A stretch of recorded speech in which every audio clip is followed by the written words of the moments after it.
सबके हाथों में कोई ना कोई शस्त्र हथियार रहता है। वही तो बताते हैं ना भाई, कोई देवी देवताओं से जितने भी हमारा बातचीत हुई है, समझा हो, हम देव चेतना में जीत के देखा हो, उसमें हथियार चलाने की जरूरत है।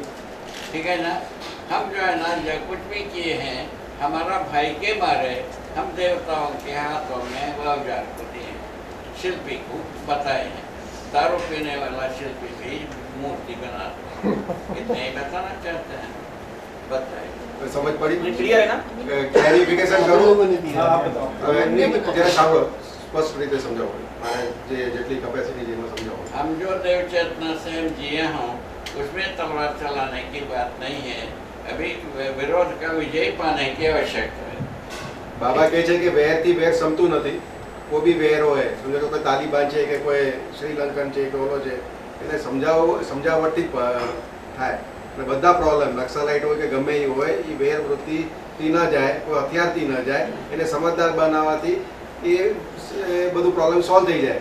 એ સમજદાર મેં કીધું હું જાઉં છું કે પહેલાં તું ગોલી માર देंगे उधर तो जाएगा, पहले तू समझदार बन फिर बातचीत कर। जीव चेतना में जिसे हम मार काट के पास जाते हैं।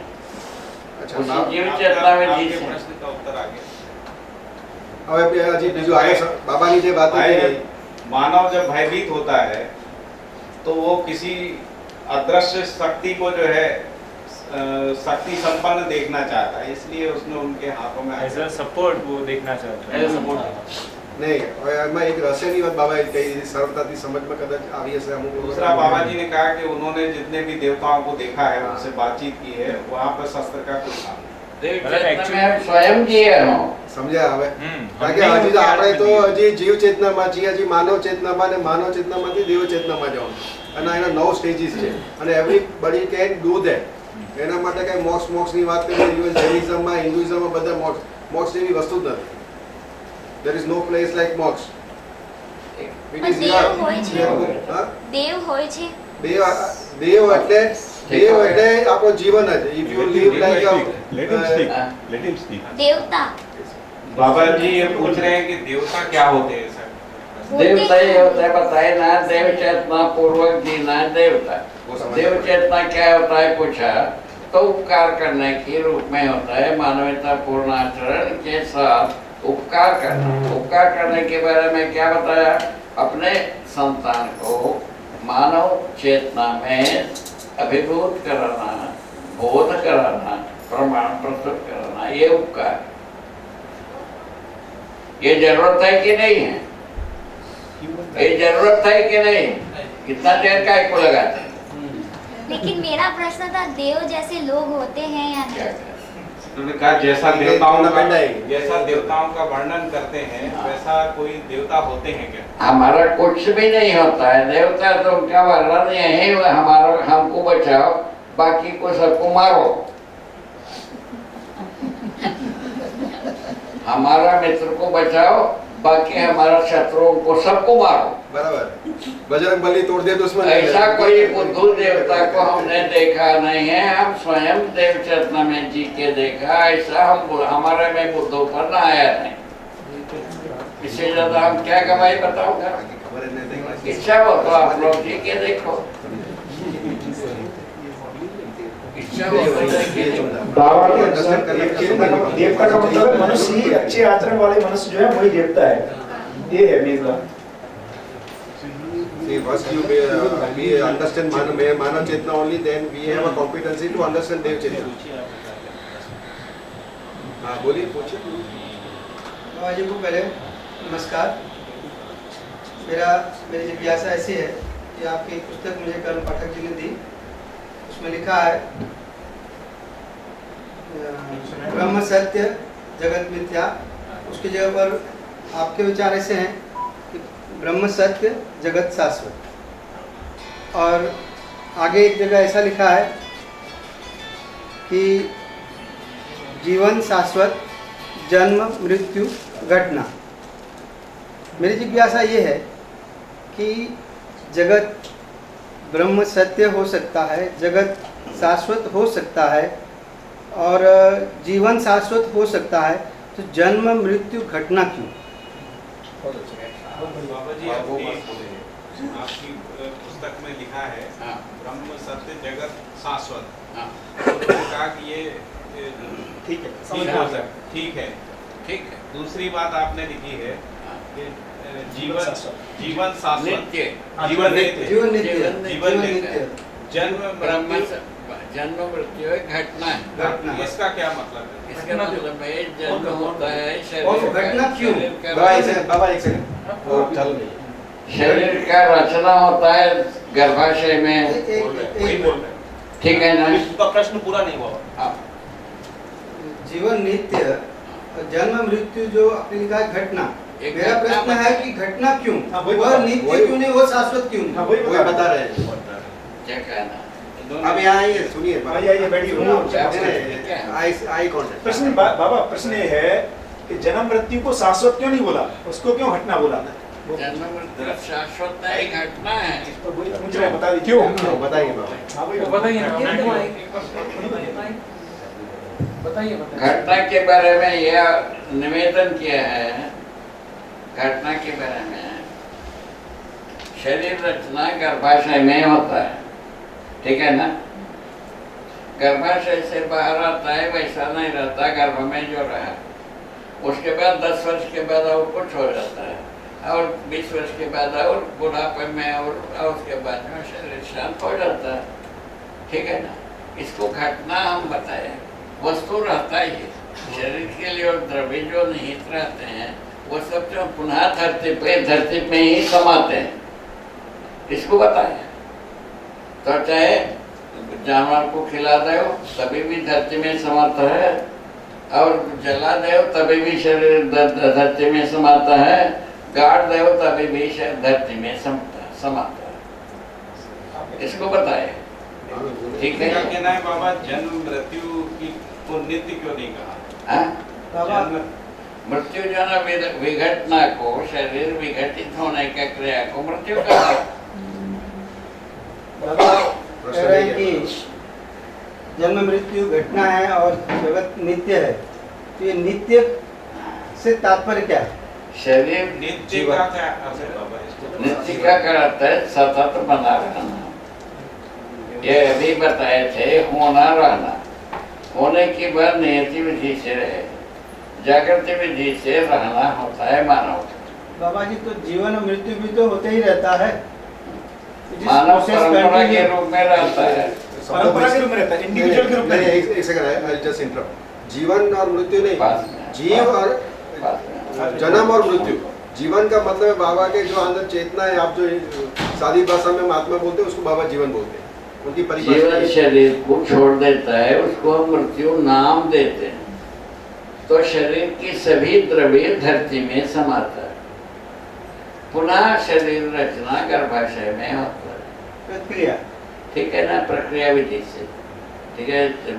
इसका क्या कहना है? प्रजनन प्रक्रिया से, ठीक हो गया? और इसमें क्या शंका करना शेष है?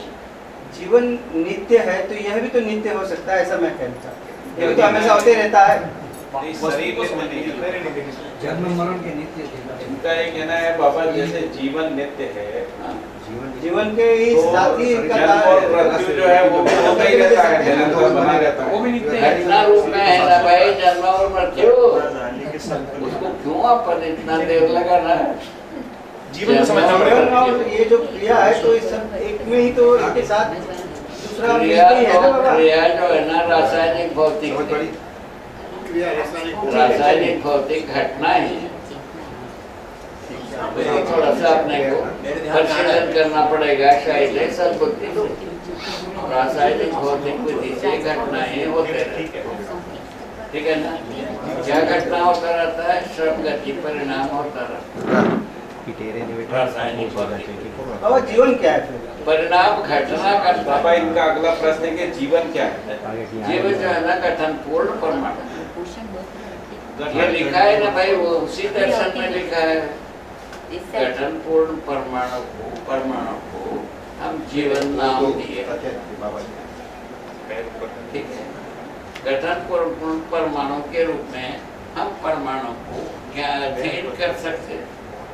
करने के बाद क्योंकि परमाणु में प्रस्तापन विस्थापन होते रहते हैं, ठीक है ना, ये समझ में आता है ना। रूपांतरण होते रहे। हाँ, वो बंद हो जाए, वो प्रस्तापन विस्थापन समाप्त हो जाए, मात्रात्मक परिवर्तन समाप्त हो जाए, परिणाम का अमरत्व में प्राप्त हो गया। क्या बचा है? गति और श्रम दो बचा। गति का गंतव्य, श्रम का विश्राम मानव परंपरा में प्रमाणित होना है। उसके लिए हम कुछ नहीं किए हैं।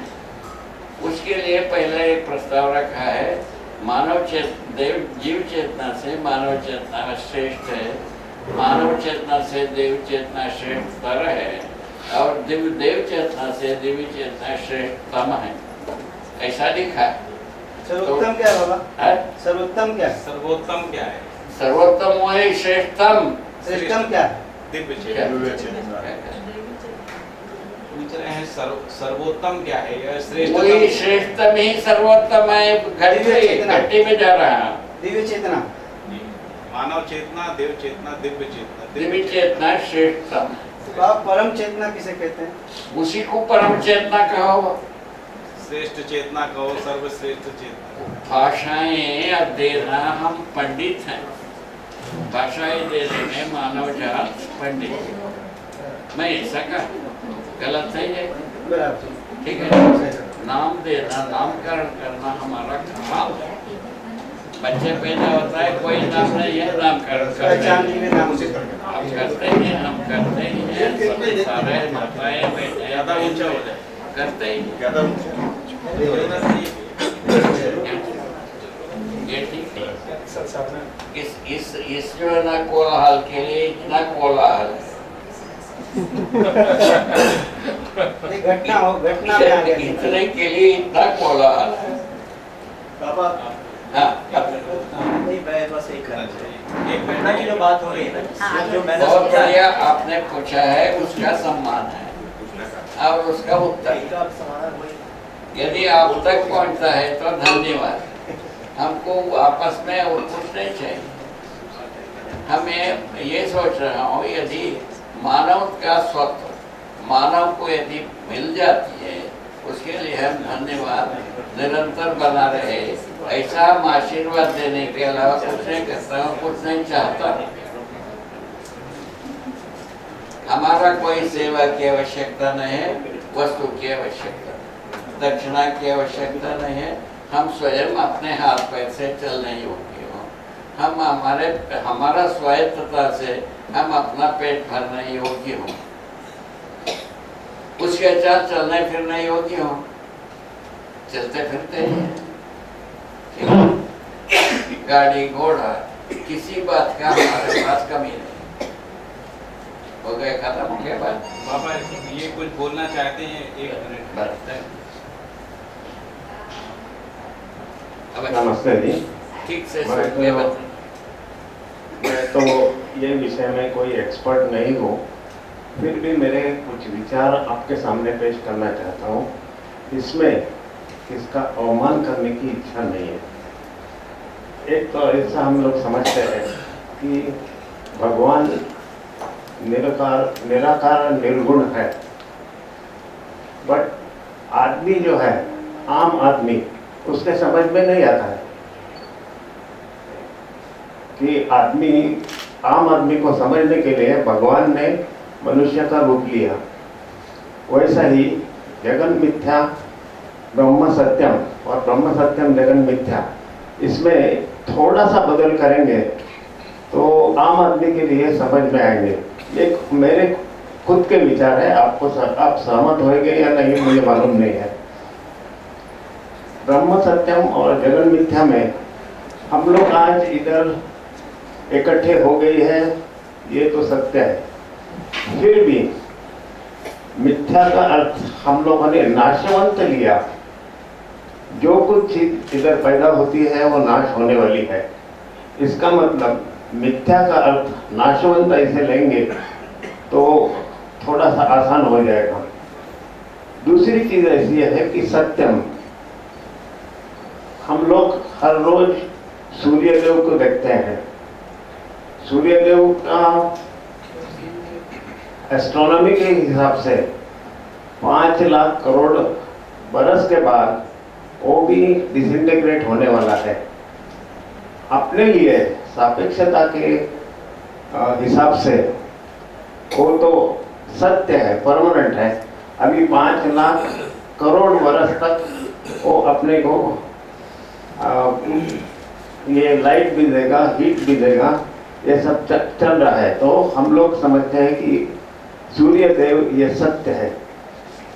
हर एक आदमी जब पैदा होता है वो 40 बरस, 50 बरस, 60 बरस, 70 बरस के बाद नाश होने वाला है। इसीलिए मिथ्या का मतलब नॉन एग्जिस्टेंट ऐसा नहीं होता है, बट नाशवंत तो होता है। यही मेरे विचार है। आप कुछ पूछना?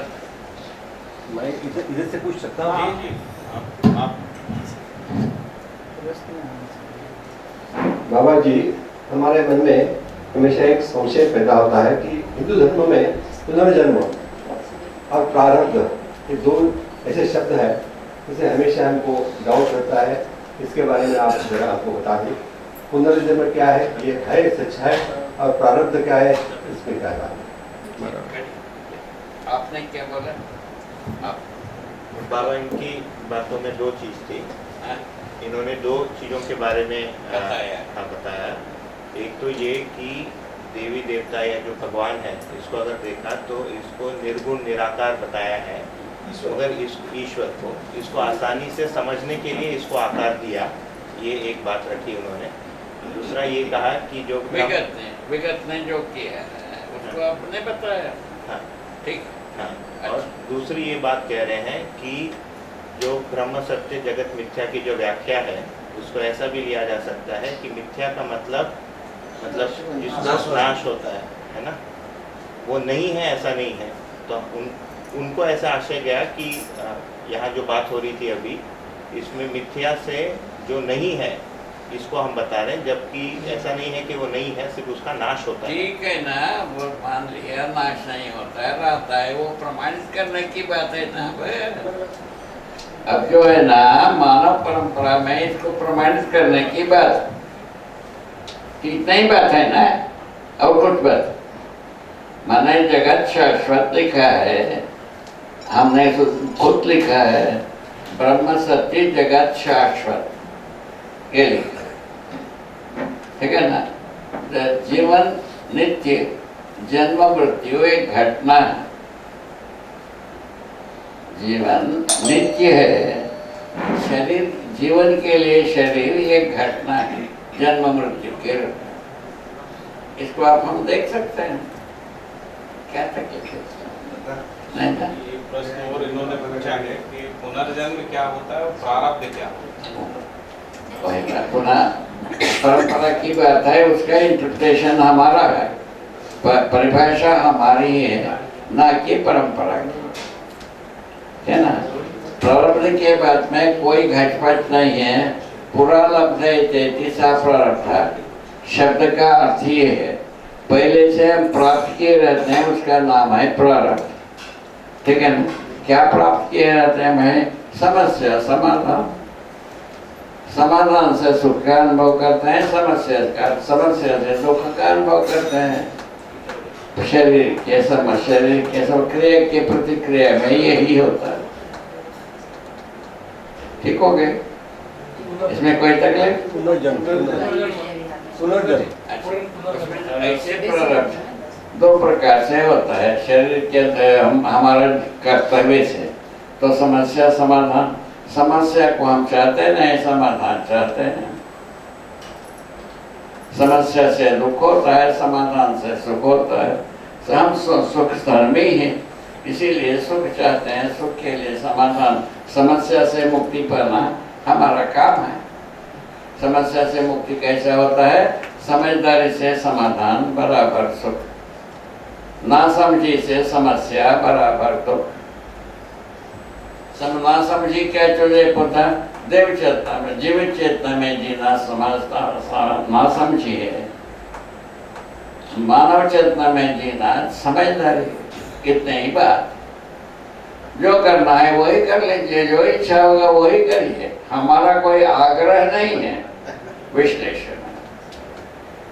आपकी इच्छा जैसा जीना है वैसा ही जिए, हमारा कोई आग्रह नहीं होगा ऐसा जियो, ऐसा ना करो, ऐसा कोई चीज नहीं। समस्या क्या है उसका विश्लेषण है, समाधान क्या है उसका विश्लेषण है, समाधान का अधिकार कैसा बनेगा उसका प्रस्ताव है। सर्वतोमुखी समाधान हमको कैसा मिलेगा उसके लिए प्रस्ताव है। शुभ जानता, हम शुभ को सर्वशुभ को जानता हूँ, सर्वशुभ के लिए हम समाधान प्रस्तुत करता हूँ।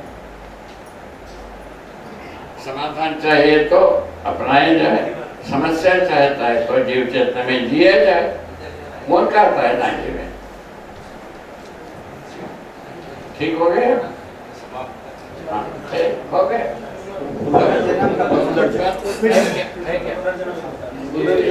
पुनर्जन्म के बारे में जवाब से प्रारब्ध और पुनर्जन्म ऐसा आपका प्रश्न? पुनर्जन्म सर एक मतलब हम आपको एक बात बताना चाहते हैं कि बाबा जी सुबह 10 बजे से ठीक है, रात को पूरा 9 बज गया है, 11 घंटे से लगातार बोल रहे हैं। इसको तो अभी कंप्लीट करिए। पुनर्जन्म के बारे में मेरा ये निवेदन है कि कल सुबह 9 से 12 का एक सेशन है विद्या विहार में, यदि आप उसमें पधारे तो बड़ी कृपा होगी आप लोगों की, और उस समय काफी